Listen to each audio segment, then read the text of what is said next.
بسم الله الرحمن الرحيم وإذا قيل لهم آمنوا كما آمن الناس قالوا آمنوا كما آمن السفهاء ألا إنهم هم السفهاء ولكن لا يعلمون وإذا لقوا الذين آمنوا قالوا آمنا وإذا خلوا إلى شياطينهم قالوا إنا معكم إنما نحن مستهزئون الله يستهزئ بهم ويمدهم في طغيانهم يعمهون أولئك الذين اشتروا الضلالة بالهدى فما ربحت تجارتهم وما كانوا مهتدين.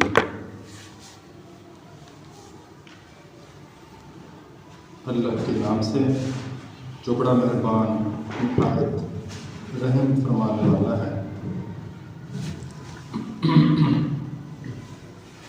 جب ان سے کہا گیا کہ جس طرح دوسرے لوگ ایمان لائے ہیں آپ بھی اسی طرح ایمان لائیے، تو انہوں نے جواب دیا کہ ہم بیوقوفوں کی طرح ایمان لائیں۔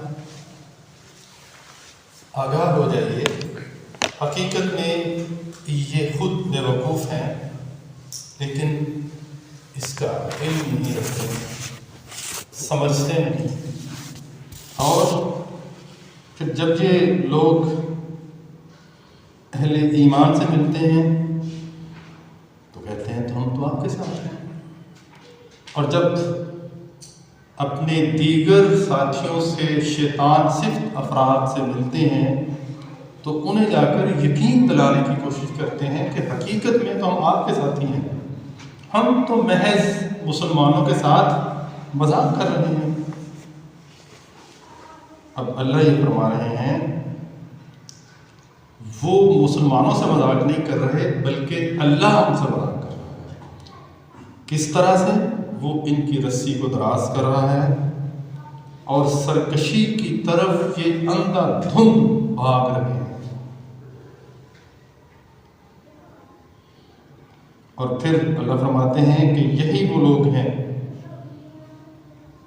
جنہوں نے ہدایت کے بدلے ضلالت کو خرید لیا ہے، اور یہ کبھی بھی نہیں ہو سکتا کہ یہ سودا ان کے لیے نفع بخش ہو۔ ان کا راستہ ہرگز درست راستہ نہیں ہے، یہ صحیح راستے پر نہیں ہے۔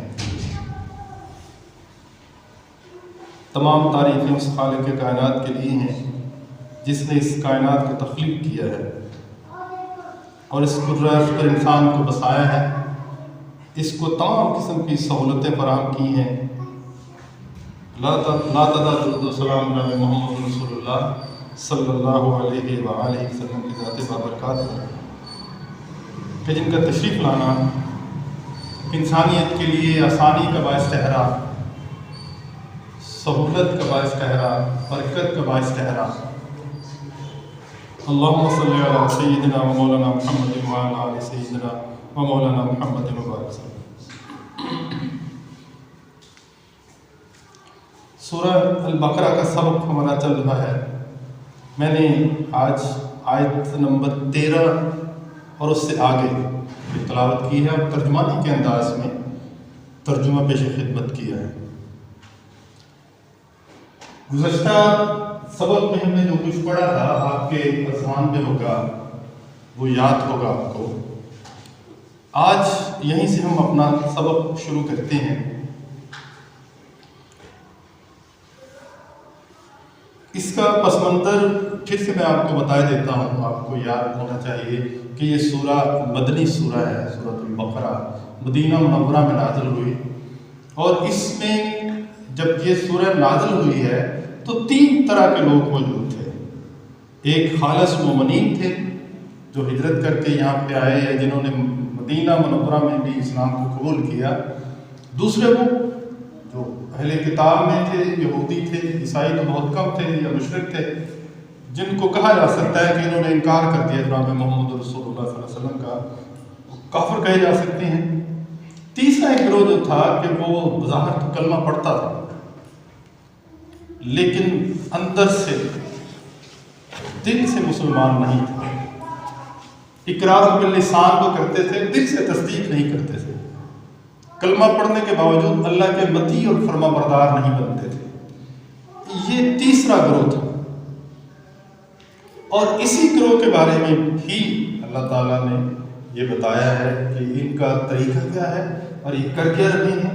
ساری باتیں محمد رسول اللہ صلی اللہ علیہ وسلم کے سامنے نہیں تھی۔ ایک بندہ آتا ہے، رسول اللہ صلی اللہ علیہ وسلم کے بالکل قریب بیٹھتا ہے، آپ کا بات سنتا ہے، آپ کے پیچھے نماز پڑھتا ہے، لیکن اس کا تانا بانا اور اس کے جتنے بھی تعلقات ہیں وہ سارے کافروں کے ساتھ ہیں۔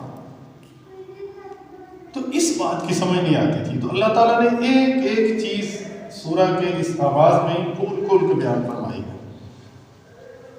یہ چیز سمجھنے سے پہلے یہ جو ابھی میں نے آیات اور ان کا ترجمانی کے انداز میں ترجمہ پیش کیا ہے، ایک چیز کو ہمیں سمجھنا ہوگا، وہ یہ ہے، ایک تو یہ دیکھیے کہ اہل ایمان یہ کامل ایمان والے تھے،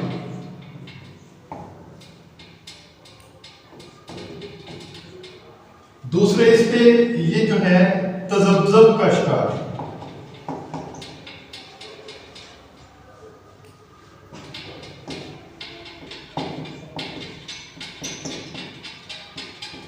اور وہ جو تھے کافر، جو مانتے نہیں کسی طرح سے، سمجھ ہوتی کہ عیسائی تھے یا مشرک تھے۔ اچھا، ان میں سب سے زیادہ جو مشکلات پیدا ہو رہی تھی وہ ان کی وجہ سے، یہ اتنے مشکل پیدا نہیں کرتے تھے، یہ کرتے دوسرے سے انکار کر رہے تھے۔ اچھا، یہ کرتے کیا تھے؟ یہ اپنا جو رجحان ہے اس کو دو رخوں میں رکھتے تھے، دو رخ تھے ان کے۔ ایک رخ جو تھا وہ کافروں کے ساتھ جا کے ملتا تھا اور ان کو تسلی دیتے تھے کہ آپ کے ساتھ ہیں۔ دوسرا رخ جو تھا وہ اہل ایمان کا، اور ان کو بھی یقین دلاتے تھے کہ ہم آپ کے ساتھ ہیں۔ اس درمیانی راستہ میں سے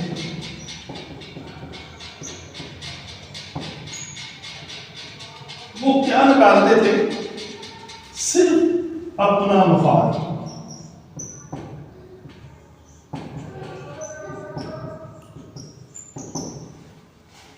ادھر سے کچھ مل گیا تو پھر بھی ٹھیک ہے، ادھر سے کچھ مل گیا تو پھر بھی ٹھیک ہے۔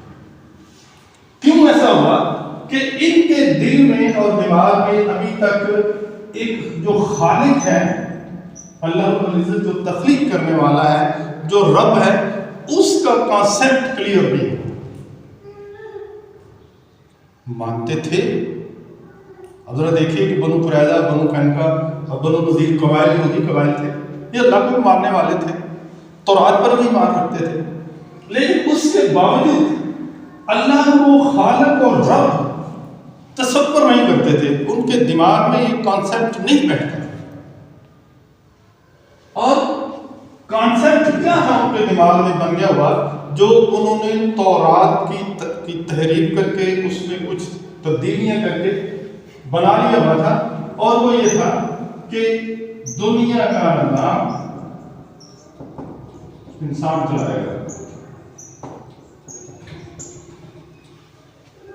اور جب دنیا کا نظام انسان چلائے گا تو انسان ہی انسان کو فائدہ دے سکتا ہے اور نقصان بھی یہی دے سکتا ہے۔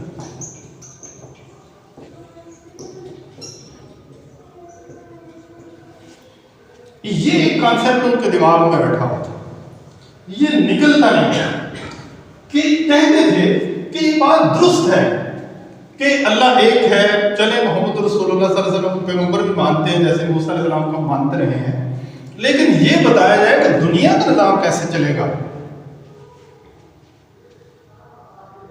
دنیا کا نظام چلانے کے لیے تو کچھ سسٹم چاہیے، وہ انسانوں نے بنایا ہے، اس کے مطابق چلے گا۔ ہوتا کیا تھا کہ جب وہ اللہ کے بنائے ہوئے نظام کی طرف آتے، یہاں ان کے اپنے مفادات پر زد پڑتی۔ کیا سرداریاں چلی جاتی، یہ ختم ہو جاتی سرداریاں، جو سود تھا وہ ختم ہو جاتا، سود کا نظام یہ ختم ہو جاتا، جو وہ کافروں کو لوٹ لیتے تھے، لوٹ مار جس میں انداز سے کرتے تھے وہ ختم ہو جاتی، جس قبیلے کا دل چاہتا وہ دوسرے قبیلے پر چڑھائی کر دیتا۔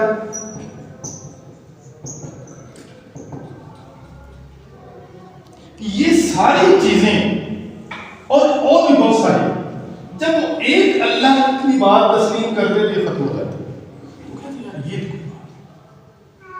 یہ تو ہمارے مفادات اس میں سے ختم ہو جائیں گے۔ اچھا، یہ سارے ان مفادات کے پیش نظر وہ تذبذب کا شکار رہتے، ادھر بھی چلے جاتے اور ادھر بھی آ جاتے، ادھر بھی چلے جاتے ادھر بھی چلے جاتے۔ اس کو اب ذرا موجودہ حالات میں منتقل کریں۔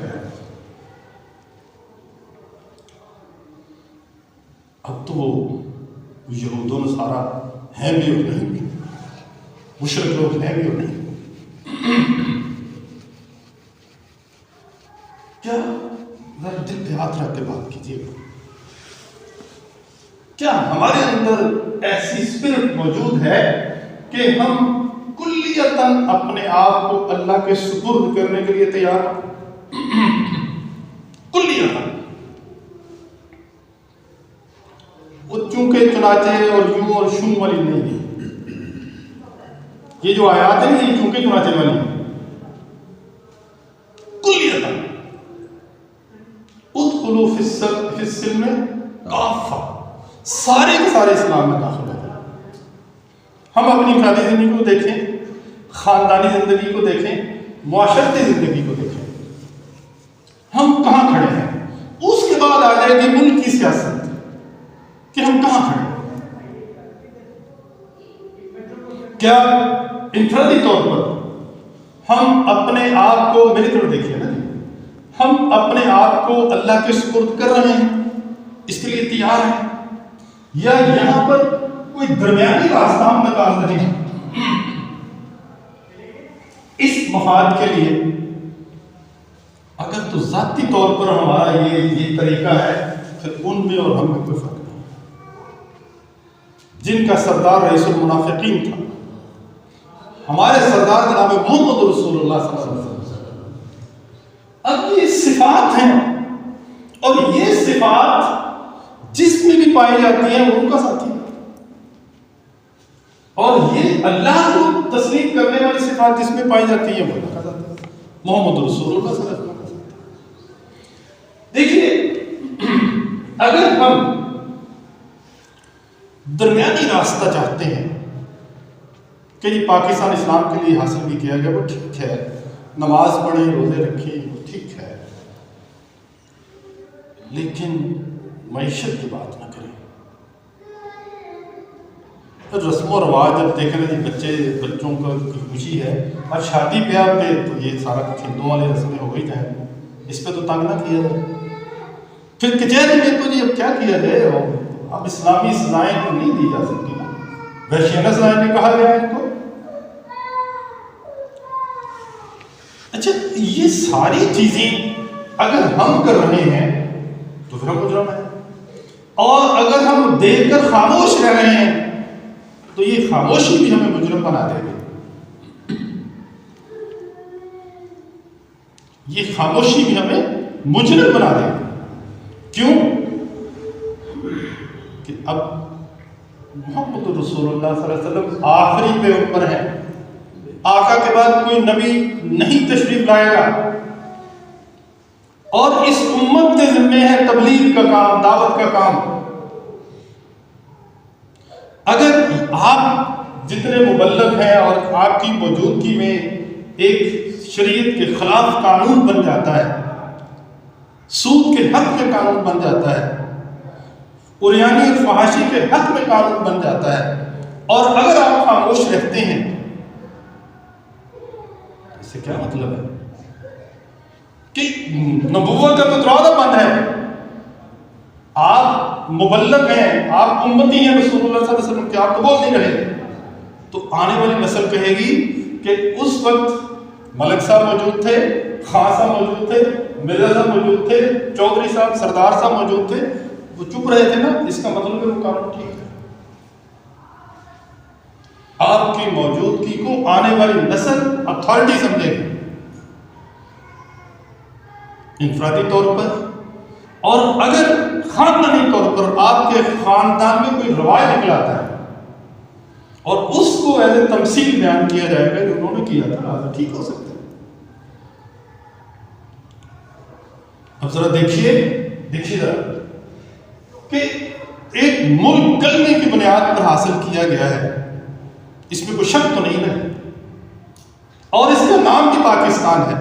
اس کے لیے لوگوں نے اپنے سروں کی فصلیں کٹائی ہیں، عصمتیں لٹائی ہیں، عمر گزر گئی، اور اس ملک پر اللہ کے قانون کو نافذ کرنے کا ذرا دل میں کوئی خیال نہیں آیا، اللہ کے قانون کو نافذ کرنے کے لیے دل میں تڑپ نہیں موجود ہوئی،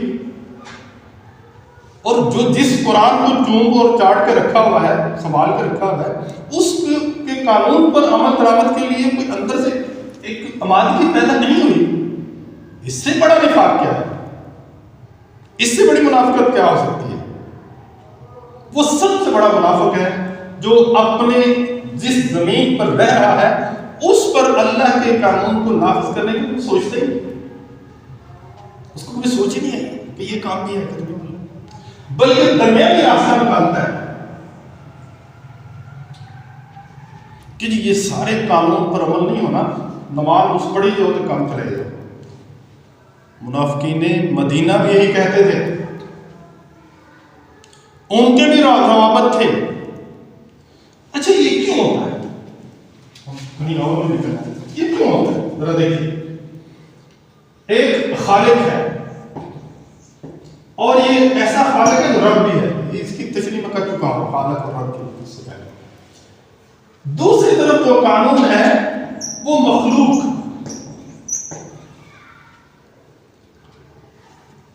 بندے قانون بناتے ہیں نا جی، اللہ کے بندے انسان، اور یہ مخلوق ہے۔ جب مخلوق قانون بنائے گی کس کے لیے؟ مخلوق کے لیے، ہوگا کیا؟ اس میں شر پیدا ہوگا،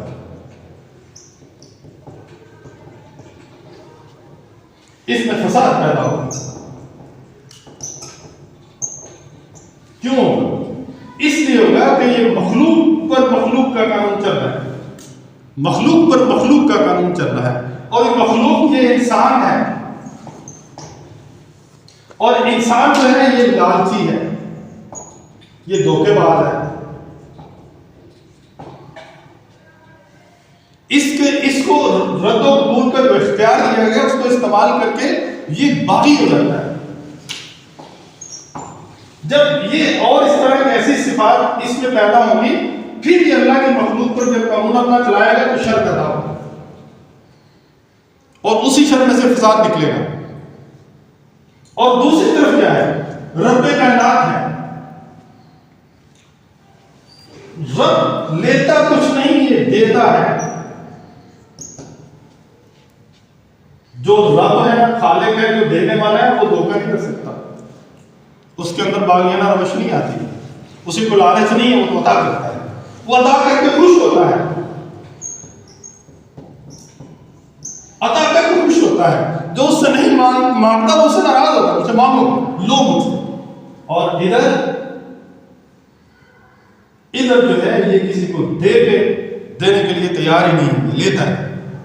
اور ادھر جب اللہ تعالیٰ کا یہ نظام چلتا ہے تو پھر خیر کا پہلو نکلتا ہے۔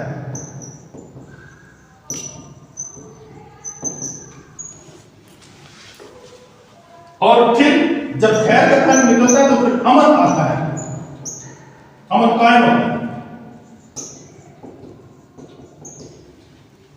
اس لیے کہا کہ درمیانی راستہ نہیں، کیونکہ درمیانی راستے میں یہ لائن نکلتی ہے، اور اصل راستہ یہ ہے خیر کا۔ دنیا میں جتنا فساد پھیلا ہوا ہے، جتنا شر پھیل رہا ہے، وہ اسی وجہ سے۔ اب ان میں سے کوئی اگر یہ چاہتا ہے کہ اس کو بھی رکھ لیا جائے تو اس کو بھی رکھ لیا جائے، یہ نہیں ہو سکتا، ایک ہی قانون ہے۔ اس لیے ان لوگوں نے درمیانی راستہ نکالا۔ ہم یہ دیکھیں معاشرتی زندگی میں، اب حکومتوں کی میں آ جائیں آپ کہ ہماری حکومتیں کیا کر رہی ہیں، وہ بھی کہتے ہیں جی ٹھیک ہے سیرت النبی پہ ہم نے جلسے کر لی ہیں، سیرت النبی کا شعبہ قائم کر دیا ہے، ہم نے اسلامی یونیورسٹی بنا دی ہے، اس میں پڑھے، مساجد بنا دی ہیں، نمازیں پڑھے، حج کے لیے ہم پورا انتظام کرتے ہیں، جائیں حج کریں۔ پارلیمنٹ میں اسلام نہ آئے، بلکہ جس طرح ان سرداروں کو میں نے یہاں لکھا تھا نا، ان کے اپنے کاروباری مفادات نہیں تھے، جس طرح مفاد، جس طرح ہم کہیں کاروبار کریں، آج کل بھی ہمارے سیاستدانوں کے کاروبار کہتے ہیں کہ ہماری ملوں کو نہ چھیڑیں، ہم جو ظلم کر لیں لوگوں پر اس طرف نہ آئیں، اس طرف کوئی نہ آئے۔ اسلام کی بات کی تو پھر تو امن قائم ہو جائے، ہم تو شر کی دعوت دے رہے ہیں، فساد پھیلا۔ یہ اپنے کاروبار کو، اپنی دولتوں کو تحفظ دینے کے لیے، اپنے خاندانوں کو بچانے کے لیے، اپنے جرائم پر پردہ ڈالنے کے لیے درمیانی راستہ۔ اور اصل حقیقت یہ ہے کہ اگر اللہ کے قانون کو ہم نافذ کرنا چاہتے ہیں تو وہ ان کے لیے بھی فائدہ مند ہوگا جو آج درمیانی راستہ تلاش کر رہے ہیں، اور جو کافر ہیں ان کے لیے بھی امن کا ایک راستہ نکلے گا۔ مومن کے لیے تو ہے ہی امن۔ اس لیے ان آیات کو آپ گھروں میں بھی جا کے پڑھیے گا، یہ ایک خاکہ جو ذہن میں رکھیے۔ تو اب یہ سنیے ذرا، یہ کہتے ہیں وَإِذَا قِيلَ لَهُمْ آمِنُوا كَمَا آمَنَ النَّاسُ قَالُوا أَنُؤْمِنُ كَمَا آمَنَ السُّفَهَاءُ۔ یہ کہتے ہیں یہ ایمان لے آئے، ایسے ہم ایمان لے کے جیسے یہ بیوقوف، کیا بیوقوفی ہے۔ رسول اللہ صلی اللہ علیہ وسلم نے کہا یہاں کھڑے ہو، کھڑے ہو، اب بدر پہ چلنا ہے، 1000 کا مقابلہ کرنا ہے، نکلا ہے۔ احد میں چلنا ہے، مقابلے میں پتہ نہیں کتنا لشکر آتا ہے، نکلا ہے۔ یہ مکہ سے جانے میں جا کے نکلے ہیں، تن پہ کپڑا نہیں، پاؤں پہ جوتا نہیں، اب یہاں آ کر یہ مشرکین مکہ کا مقابلہ کرنے جا رہے ہیں، یہ دیکھیں۔ لیکن ادھر کیا ہے، جو صحیح مسلمان ہیں، صحیح اہل ایمان ہیں، وہ تیار ہیں، جی ہم لڑیں۔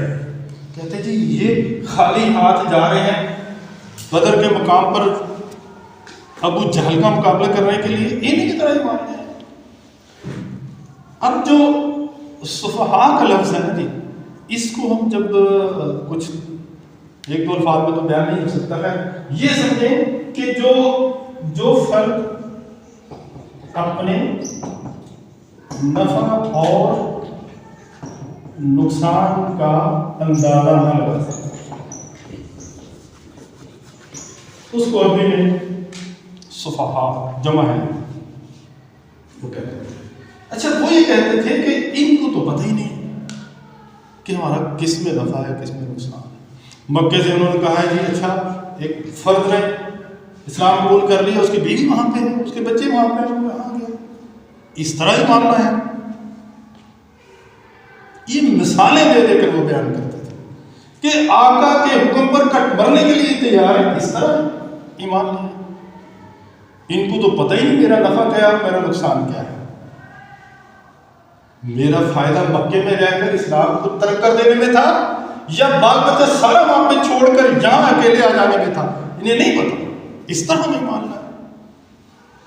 اب بھی یہی ہے، میں نے پچھلے 10 میں ایک مثال آپ کو سنائی تھی، اب پھر یاد دلاؤں تاکہ تذکیر ہو جائے۔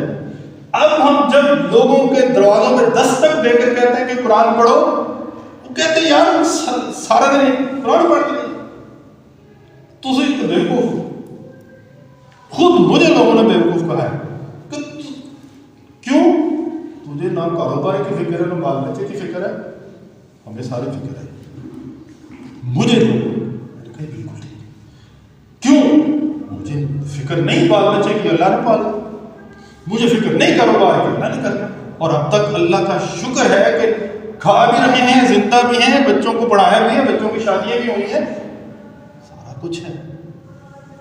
اور اللہ رات کو میٹھی نیند سلاتا ہے، یہ اس کا کرم اور فضل ہے۔ سارے مبلغ، میں کو اپنے کو نہیں بن، سارے ایسے ہیں، لیکن وہ کہتے ہیں کہ ہم سارا دن قرآن ہی پڑھتے رہے، جانتے ہو یوں بھی یہی کہتے ہیں کہ اپنا نفع نقصان سوچو۔ اب ہم کہتے ہیں کہ یہ بچے چھوٹے ہیں، ان کو بھیجیں مدارس میں، بھیجیں مساجد میں، بھیجیں قرآن گھر میں پڑھائیں تو صحیح۔ ایک دفعہ قرآن اور ناظرہ پڑھا دیا بس ختم، اس کے بعد اسکول پر پیسے، کالج پر پیسے، یونیورسٹی پر پیسے خرچ کر رہے ہیں، پتہ ہی نہیں کہ قرآن کو کھولنا بھی ہے نہیں۔ وہ پہلے یہ ہوتا تھا کہ غلاف میں قرآن کو بند کر کے خوشبو لگا کے اونچی جگہ پر رکھا ہوا صاف ستھرا، اب وہ کنسیپٹ ہی ختم ہو گیا ہے، ختم ہو گیا ہے۔ لوگوں کو نہیں پتا ہمارے گھر میں قرآن کہاں پڑھا اور ہے بھی ہے یا نہیں ہے۔ اب تو لوگ شادیوں میں قرآن دینے میں بھول جاتے ہیں۔ اب میں کون سی بات آپ کو بیان کروں، لوگوں کے اندر جا کے دیکھیں، اندر جا کے لوگوں کے جہیز لاکھوں روپے کا دے دیتے ہیں، بعد میں کہتے ہیں کہ اوہو قرآن تو یاد ہی نہیں رہا۔ بابا آپ کسی ترجیح میں ہو تو یاد رہے نا، اس کی تو ترجیح نہیں ہے۔ تو اس لیے آج کل بھی ایسے ہی لوگ ہیں، درمیانی راستہ نکالتے ہیں اور اپنے نفع نقصان کو الگ اعلان بیان کرتے ہیں کہ میرا جی اگر اسلام کے مطابق میں چلوں، اچھا جی انشورنس پر نہ کروائیں، بابا انشورنس نہ کروائیں تو میں مر گیا تو میرے بچوں کا کیا بنے گا؟ کیا بات ہے، اللہ نے تجھے نہیں پالا؟ جب انشورنس نہیں تھی تب لوگ نہیں پلتے تھے، یہ اب نئی چیز آ گئی کہ اللہ کے مقابلے میں جو انشورنس ہے اس کو ترجیح ہے، اللہ کو کوئی ترجیح نہیں۔ کیوں؟ پیسہ آتا ہے نا جی، وہی مفاد جو میں نے پہلے کہا کہ مفاد پر ضرب پڑتی ہے، یکرخا من اختیار کرنے میں مفادات پر ضرب پڑتی ہے، اور جو دو رخا پن ہے وہ انہیں کہتا ہے کہ ادھر فائدہ ہو ادھر لڑک جاؤ، ادھر فائدہ ہو ادھر لڑک جاؤ۔ اس لیے حضرات محترم ہمیں ایک طرف آنا ہے اور وہ ہے اللہ اور قرآن اور محمد رسول اللہ صلی اللہ علیہ وسلم۔ اللہ یہ کہتے ہیں الا انہم هم الصفہاء ولکن لا یعلمون، اللہ کہتا ہے کہ مت کرو گھبراؤ اہل ایمان، ان لوگوں کو اپنے نفع نقصان کا ادراک نہیں ہے۔ یہ لوگ جو اللہ کا در چھوڑ کر، جو نبی کی بات کو ٹھکرا کر دل کی مرضی پوری کرتے ہیں، کسی اور کے سامنے جا کے جھکتے ہیں۔ ان کے تعلقات تھے بنو قریظہ کے سرداروں کے ساتھ، بنو قینقاع، بنو نذیر کے سرداروں کے ساتھ، مشرکین مکہ کے سرداروں کے ساتھ۔ آج ہمارے حکمرانوں کے جو روابط ہے نا، وہ امریکہ کے ساتھ ہے، وہ IMF کے ساتھ ہے، وہ وہاں پر بھی یہودیوں کے ساتھ بیٹھے۔ روابط ہونے میں کوئی حرج نہیں ہے، یہ ان پر ڈپینڈ کیے ہوئے ہیں کہ جی ان سے ہمیں پیسے ملیں گے تو ملک چلے گا، نہیں چلے گا، اللہ کو درمیان سے نکال باہر کیا۔ یہ سمجھتے ہیں کہ نفع نقصان ہمارا سودی نظام میں ہے، اس کے علاوہ نفع مل ہی نہیں سکتا۔ زکوٰۃ کا عشر کا نظام لیں گے تو مر جائیں گے، وہی بات۔ اللہ کہتے ہیں نہیں، اصل میں یہ بیوقوف ہیں، انہیں اندازہ نہیں ہے کہ غلط اور درست کیا ہے۔ اور پھر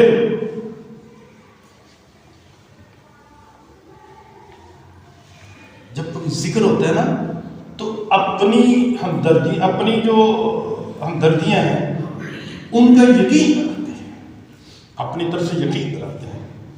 وَإِذَا لَقُوا الَّذِينَ آمَنُوا قَالُوا آمَنَّا، جب بھی اہل ایمان کو ملتے ہیں کہتے ہیں حضور تو اڈے، میں نے پچھلے درس میں کہا تھا نا جی، یہ جتنے بھی اس وقت تو ہیں اللہ کے قانون کے باغی لوگ، خواہ سیاستدان ہیں یا وہ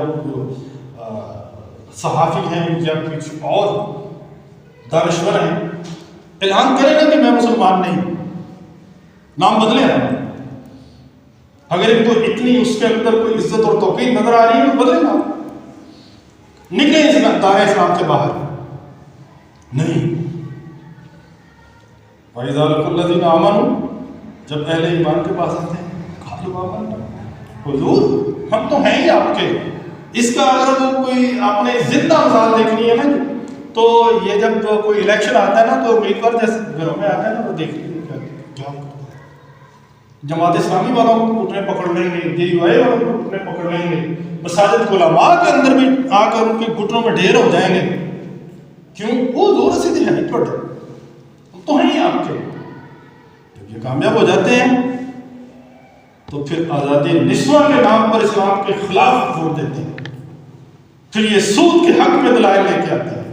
پھر یہ جو جینڈر کا بل پاس ہوا ہے اس کے حق میں آ کر اس میں آپ دلائل بھی دیتے ہیں اور ووٹ بھی دیتے ہیں اور قانون بنا دیتے ہیں. یہ بات ان لوگوں میں تھی بھائی الذین آمنوا, جی ہم آپ کے ہیں. قالوا آمنا وَإِذَا خَلَوْا إِلَىٰ شَيَاطِینِهِمْ, جب اپنے شیطان صرف لوگوں کے پاس جاتے تو پھر یہ کہتے ہیں قالوا إِنَّا مَعَكُمْ, حضور اسی توڑے معافق ہیں, آپ ہی ہیں. سر یہ دیکھ لیجئے اللہ نے ایک ایک چیز سامنے بتا دی ہے. یوں لگ رہا ہے کہ یہ آیات اب نازل ہوئی ہیں, اب وقت کے لیے نازل ہوئی ہیں, اس وقت کے لیے, کہ یہ کس طرح کرتے ہیں ہمارے سیاستدان ہمارے ساتھ. جب ان کو ہمارے ووٹوں کی ضرورت ہوتی ہے, جب اسمبلی میں جاتے ہیں تو پھر کیا کرتے ہیں, اور جب یہ IMF کے جا کر ماتھا ٹیکتے ہیں. اور کیا شرم کی بات ہے کہ پاکستان کا وزیر اعظم یہ کہے کہ انہوں نے ہم سے ناک سے لکیریں نکلوائی, ڈوب مرو, یہ ہوگا ایسے ہی ہوگا. کیوں کہ تم نے اللہ کے قانون کو چھوڑ کر IMF کے قانون کی طرف پناہ لی ہوئی ہے. ناک سے لکیریں تو نکالو, یہاں پر بھی نکالو گے, جہنم میں بھی نکالو.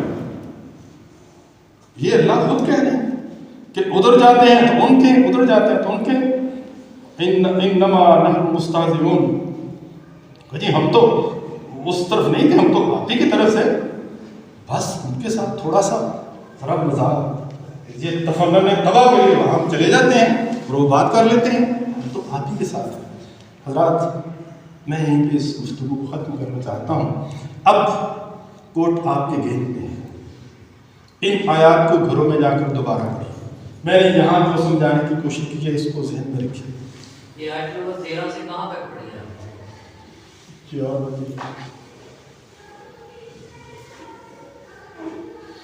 یہ میرے خیال میں جہاں وہ آئے گی نا میں بتا دوں.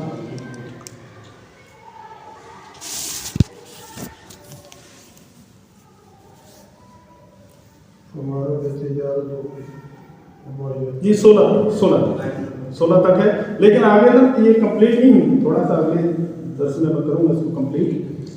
تو اب کوٹ, اب گیم جو ہے وہ آپ کے کوٹ میں. میرا فرض بنتا ہے کہ میں اس سے بھی زیادہ زور لگا کر ایک بار نہیں 10 بار نہیں 100 بار ہوتا, یہ اپنی ڈیوٹی سمجھ کر کوئی نہ سکتا. اب آپ کا فرض یہ بنتا ہے کہ اس پر غور کریں. میری بات نہیں, میں نے جو عرض کیا ہے اللہ اور اس کے رسول کی باتیں ہیں, اس میں درست باتیں ساری اللہ اور اس کے رسول کی ہیں. کوئی غلطی ہے تو وہ میری طرف سے ہوگی. اب آپ سوچئے آپ نے اپنے جسم کو, اپنے ذہن کو, اپنے مائنڈ کو, اپنے وزن کو کس پلڑے میں ڈالنا ہے, خالق کے یا اس کی مخلوق کے؟ آپ درمیانی راستہ چاہتے ہیں یا کلیت اہل ایمان میں اپنا نام پیدا کرنا چاہتے ہیں؟ دنیاوی نفع نقصان کا اندازہ کرنے بیٹھتے ہیں یا اصلی نفع نقصان جس کا ذکر اللہ نے کیا ہے اور آخرت میں ہوگا, یہ آپ کے اختیار میں ہے. ان باتوں کو یہ سمجھ میں آ جائیں, آگے بھی کیا جائے. سبحان اللہ, السلام علیکم والحمد للہ.